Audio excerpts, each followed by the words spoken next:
This is Ram Pratap Singh. स्वागत है आप सभी का आपके अपने YouTube चैनल दीक्षा एजुकेशंस में।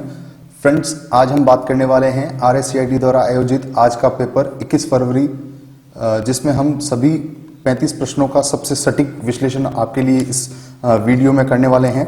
तो अभी तक आपने इस चैनल को सब्सक्राइब नहीं किया है तो सब्सक्राइब कर लें और बेल आइकन को प्रेस कर लीजिए ताकि नए आने वाले वीडियोस की नोटिफिकेशन आपको सबसे पहले मिलते रहे। तो चलिए बिना किसी देरी के इस वीडियो को शुरू करते हैं।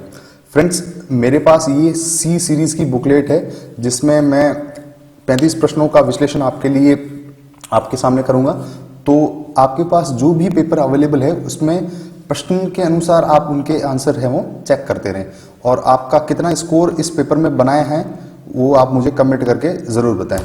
चलिए शुरू करते हैं आज का हमारा वीडियो। प्रश्न संख्या 1, मूल और असंबद्ध प्रलेखन के प्रमाण प्रदान करने के लिए इंक्रिप्शन तकनीकों का उपयोग करता है। यानी आपको कोई भी डॉक्यूमेंट को ओरिजिनल और अनमॉडिफाइड डॉक्यूमेंट रखना है तो उसके लिए आपको डिजिटल सिग्नेचर की आवश्यकता होती है। तो एक प्रकार की आज की तकनीक है जिसकी मदद से आप किसी भी डॉक्यूमेंट को इनक्रिप्ट कर सकते हैं। ठीक है, इनक्रिप्शन का मतलब होता है सुरक्षित रखना। प्रश्न संख्या 2, MS वर्ड में एक स्थान या पार्ट का चयन करता है जिसे आप नाम और भविष्य के संदर्भ में पहचानते हैं। तो आप किसी भी वेबसाइट के एड्रेस को या किसी भी लिंक को आप भविष्य में सेव करना चाहते हैं तो उस चीज को कहा जाता है बुकमार्क करना। ठीक है, ये MS वर्ड में होता है। अगर आपको हाइपरलिंक पूछा जाता तो उसकी शॉर्टकट की हो जाती Ctrl+K और आपका ये बुकमार्क ऑप्शन है वो इंसर्ट मेन्यू में होता है।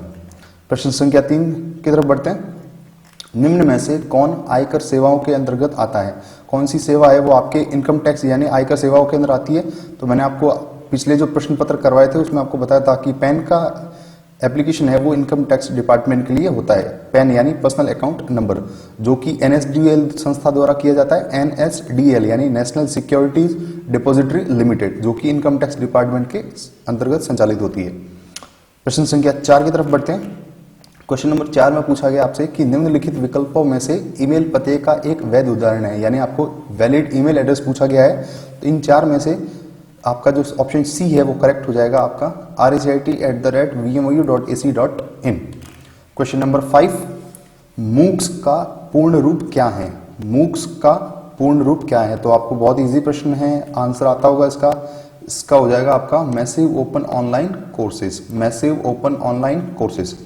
प्रश्न संख्या 6, निम्नलिखित में से सबसे मजबूत पासवर्ड का चयन कीजिए। यानी सबसे कौन सा स्ट्रॉन्गेस्ट पासवर्ड होगा इन 4 विकल्पों में से? ऑप्शन नंबर C इसका करेक्ट आंसर हो जाएगा vmou@RSCIT123। Moving to the next question. प्रश्न संख्या 7, आपसे UPI का पूर्ण रूप पूछा गया है। यानी UPI का मतलब होता है यूनिफाइड पेमेंट सिस्टम। मैंने आपको प्रश्न पत्र पीछे वाले में बताया था कि यदि आपको कोई ना कोई एक फुल फॉर्म जरूर पूछी जाएगी पेमेंट सिस्टम से। या मैंने आपको बताया था भीम और UPI आपके लिए इंपॉर्टेंट थी। तो यही देखिए, इसी प्रश्न पत्र में आपको UPI की फुल फॉर्म पूछी गई है। तो इसका उत्तर हो जाएगा आपका यूनिफाइड पेमेंट सिस्टम। ठीक है, अगले प्रश्न की तरफ बढ़ते हैं। प्रश्न संख्या 8, निम्नलिखित में से गलत कथन का चयन कीजिए। आपको 4 ऑप्शन दे रखे, उसमें से आपको कौन सा रॉन्ग स्टेटमेंट है यानी गलत कथन कौन सा है उसमें उसको छांटना है। ऑप्शन ए दे रखा है माइक्रोसॉफ्ट वर्ड में PDF को डॉक्यूमेंट रूप में सेव कर सकते हैं। ये तो बिल्कुल सही है। आप Ctrl+P का उपयोग है वो प्रिंट के लिए कर सकते हैं। ये भी बिल्कुल सही है। जीमेल है, ईमेल है वो आपका ईमेल भेजने और प्राप्त करने के लिए किया जाता है। बिल्कुल सही है। ऑप्शन डी दे रखा आपको कि POS टर्मिनल वेब ब्राउजर का एक उदाहरण है, जो कि बिल्कुल ही गलत है, वो उदाहरण हो जाएगा। ठीक है, तो इसको थोड़ा आप ध्यान रखेंगे।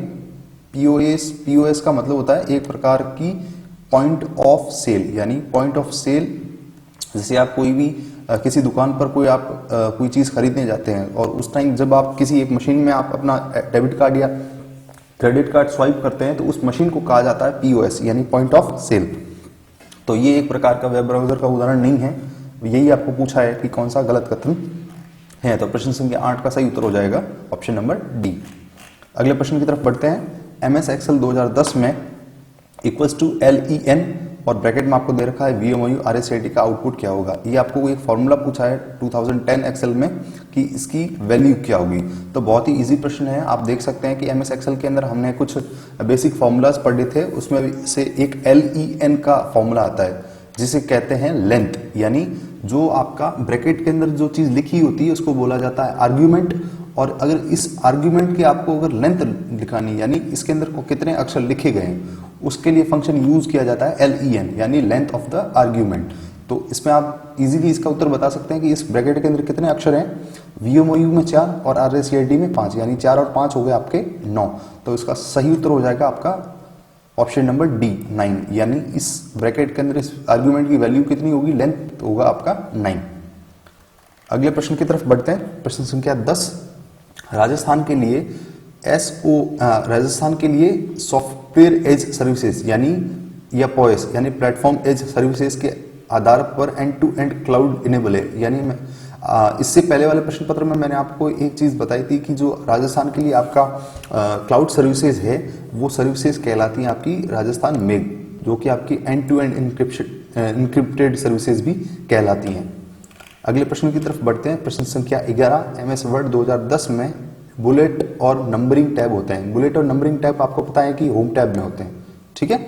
बुलेट्स बहुत टाइप की होती हैं, आपको पता है कि आपकी सिंपल बुलेट्स होती हैं, नंबर बुलेट्स होती हैं, आपकी मल्टी लेवल लिस्ट होते हैं। ये सभी ऑप्शन आपके होम टैब में होता है और होम टैब के भी पैराग्राफ ऑप्शन में होता है, ठीक है। प्रश्न नंबर 12 की तरफ बढ़ते हैं। विंडोज 10 में रिस्टोर पॉइंट का उपयोग क्या है। तो आपको पता होगा कि रिस्टोर पॉइंट का उपयोग कंप्यूटर में खराबी की स्थिति को पुनः प्राप्त करने के लिए, यानी अगर आपकी कोई कंप्यूटर की स्थिति खराब हो चुकी है और आप उसको अपने पुनः स्थिति में, जब वो कंप्यूटर सही ढंग से कार्य कर रहा था, तो उसका सही रखने के लिए आप क्या करेंगे, ऑप्शन नंबर बी हो जाएगा इसका आंसर, रिस्टोर पॉइंट के लिए। प्रश्न संख्या 13, आप कंप्यूटर सिस्टम को गति, भंडारण और प्रदर्शन के आधार पर कैसे वर्गीकृत कर सकते हैं। तो आपको पता होगा कि भंडारण, गति और प्रदर्शन के अनुसार कंप्यूटर है वो 4 मुख्य भागों में बांटा जाता है, जिसे कहा जाता है super computer, mainframe computer, mini computer and micro computer. प्रश्न संख्या 13 का उत्तर हो जाएगा ऑप्शन नंबर डी, ठीक है। बढ़ते हैं प्रश्न संख्या 14 की तरफ। क्वेश्चन नंबर 14, निम्नलिखित का मिलान करना है। तो एंड्रॉइड है वो आपका एक प्रकार का मोबाइल iOS है, तो सेकंड का उत्तर हो जाएगा 2। क्रोम एक प्रकार का आपका ब्राउजर का उदाहरण है। फेसबुक एक प्रकार का आपका सोशल नेटवर्किंग का उदाहरण है। तो आपका मिलान आप जब करेंगे तो उसका उत्तर निकल के आएगा ऑप्शन नंबर सी, ठीक है। अगले प्रश्न की तरफ बढ़ते हैं। MS एक्सेल 2010 में डैश डैश डाटा बिंदु का वास्तविक मूल्य होता है, यानी जो भी आपका डाटा लेबल्स होते हैं, तो माफ कीजिएगा, जो आपका डेटा पॉइंट होता है, जैसे आप कोई चार्ट बनाते हैं, तो जब आप चार्ट बनाते हैं तो उस टाइम जो आपकी वैल्यूज जब आप लिखते हैं, ऐसे जैसे चार्ट बनाइए, तो उसके अंदर जब भी आपकी मैक्सिमम वैल्यू जो पॉइंट पे आता है, उस पॉइंट्स को कहा जाता है आपका डेटा लेबल। इसको आप थोड़ा ध्यान रखेंगे, किसी भी ग्राफ के अंदर जो भी कोई चार्ट बना जाता है तो उसकी सबसे मैक्सिमम वैल्यू पर जो वैल्यूज टाइटल लिखे होते हैं उनको कहा जाता है आपका डेटा लेबल। इसका सही आंसर हो जाएगा ऑप्शन नंबर डी। अगले प्रश्न की तरफ बढ़ते हैं। प्रश्न संख्या 16, आपको यह चुनने में सक्षम करता है कि किसी दस्तावेज को बाएं दाएं में मार्जिन से कितना दूर ले जाना है। तो किसी भी दस्तावेज में काम करते समय राइट और लेफ्ट में अगर आपको कोई भी स्पेस यानी जगह छोड़नी है तो उसके लिए आप इंडेंट ऑप्शन का प्रयोग करेंगे। तो इंडेंट ऑप्शन आपका है वो पैराग्राफ जो टूल है उसके अंदर होता है और आपका मेन्यू होगा होम, ठीक है। प्रश्न संख्या 17 की तरफ बढ़ते हैं। आपको सुपरस्क्रिप्ट और सबस्क्रिप्ट के उदाहरण पूछे हैं। तो कोई भी वैल्यू लिखी उसके ऊपर कुछ लिखा हुआ है उसको कहेंगे आप सुपरस्क्रिप्ट, और उसी के मूल अक्षर के नीचे कुछ लिखा है तो उसको कहेंगे सबस्क्रिप्ट। ऑप्शन नंबर बी इसका करेक्ट हो जाएगा। अगले प्रश्न की तरफ बढ़ते हैं। प्रश्न संख्या 18, 2 स्टेटमेंट दे रखे हैं आपको, उसमें से बताना है कौन सा सही है कौन सा गलत है। ऑप्शन वक्तव्य 1 कह रहा है कि सेकेंडरी मेमोरी एक वॉलेटाइल मेमोरी है। ये बिल्कुल गलत हो जाएगा, क्योंकि सेकेंडरी मेमोरी वॉलेटाइल हो ही नहीं सकती। वॉलेटाइल मेमोरी होती है रैम, और रैम और रोम दोनों ही एक प्रकार के आपके प्राइमरी मेमोरी के उदाहरण होते हैं।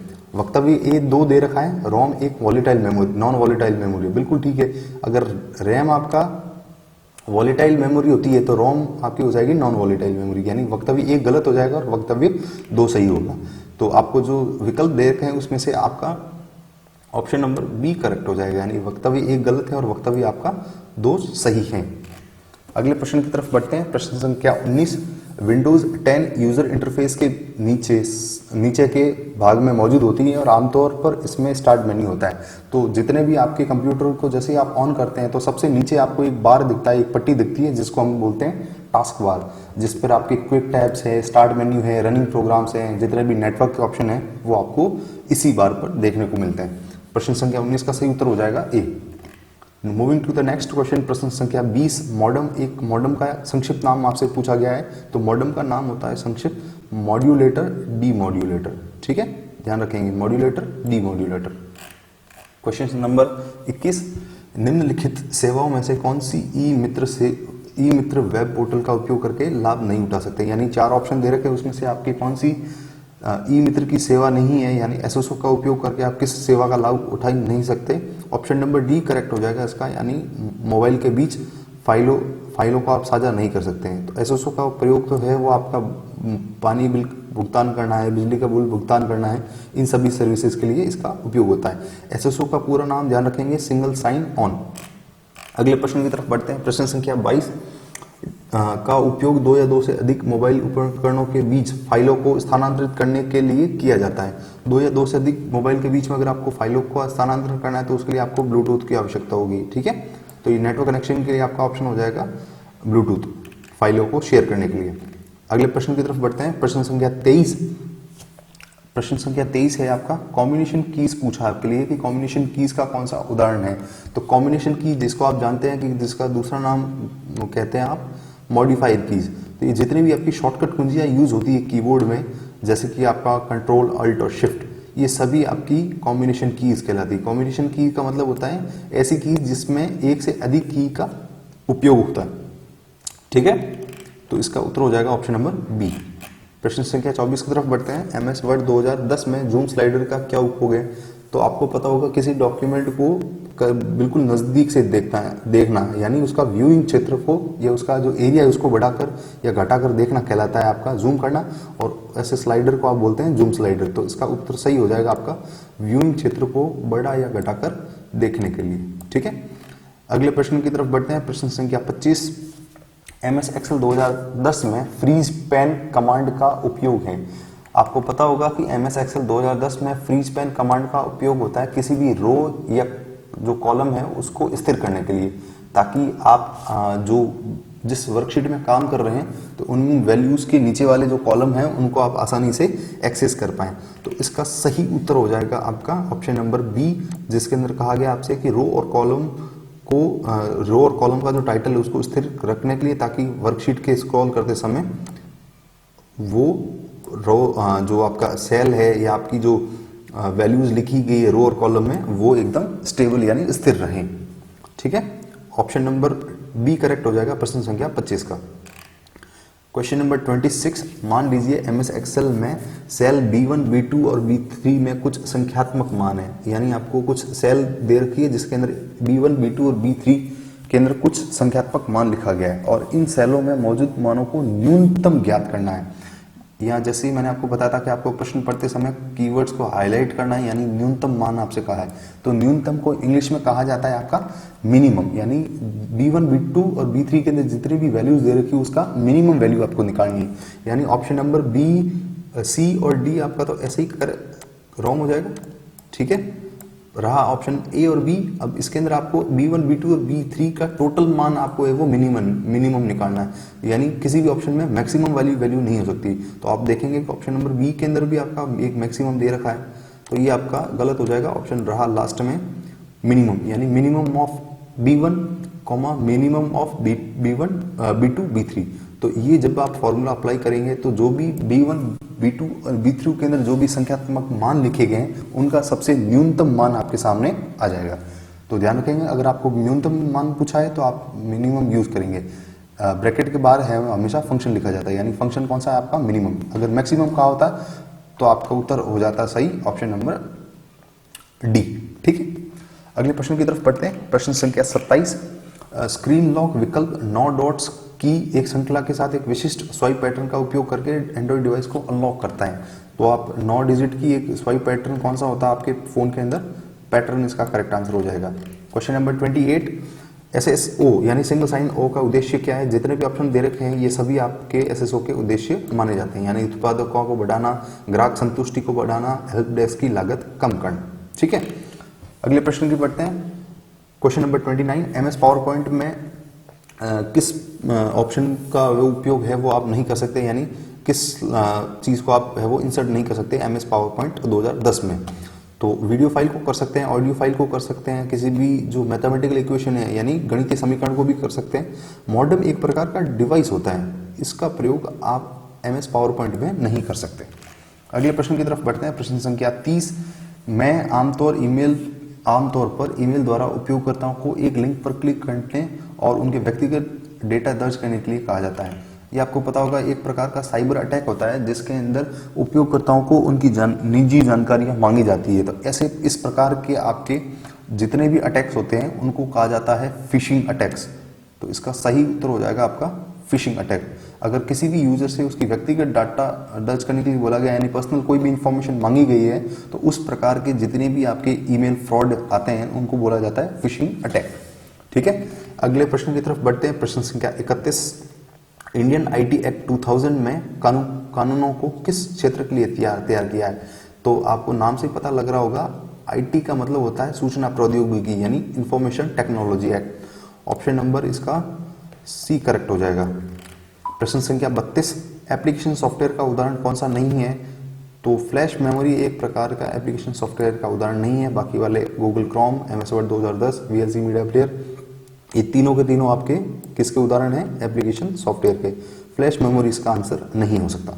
ठीक है, अगले प्रश्न की तरफ बढ़ते हैं। प्रश्न संख्या 33, CD या DVD पर डाटा जैसे संगीत, फोटो, दस्तावेज आदि लिखने की प्रक्रिया को आमतौर पर कहा जाता है। तो मैंने आपको पहले वाले पेपर में भी बताया था कि CD या DVD पर जितने भी आपके जो कंटेंट है, स्टोरेज मल्टीमीडिया है, ऑडियो हो, वीडियो है, कोई डॉक्यूमेंट है, उन चीज़ों को कॉपी करना या लिखना कहलाता है आपका बर्निंग। इस प्रोसेस को कहा जाता है बर्निंग। ठीक है, अगले प्रश्न की तरफ पढ़ते हैं। आपको SMTP की फुल फॉर्म पूछी गई है। तो SMTP आपको पता होगा कि SMTP की फुल फॉर्म होती है सिंपल मेल ट्रांसफर प्रोटोकॉल।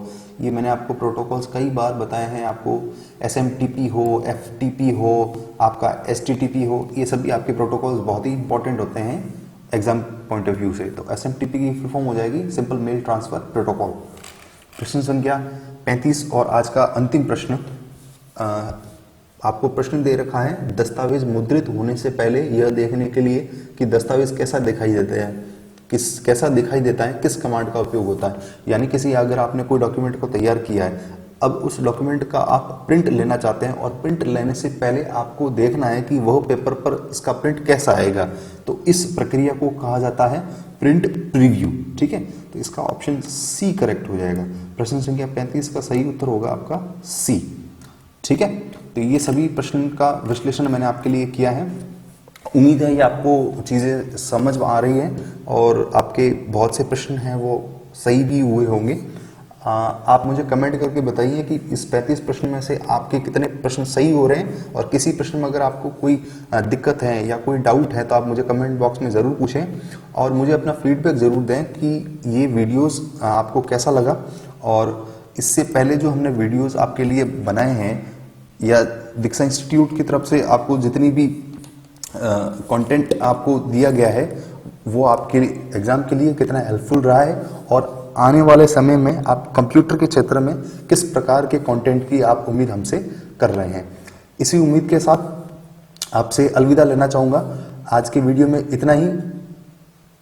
उम्मीद करूँगा कि आपको ये वीडियो अच्छा लगा है और ढेर सारा प्यार आप इस वीडियो को देंगे। आज के लिए इतना ही, मिलते हैं आपसे किसी और नई वीडियो के साथ। तब तक के लिए धन्यवाद। Take care yourself. Thank you so much.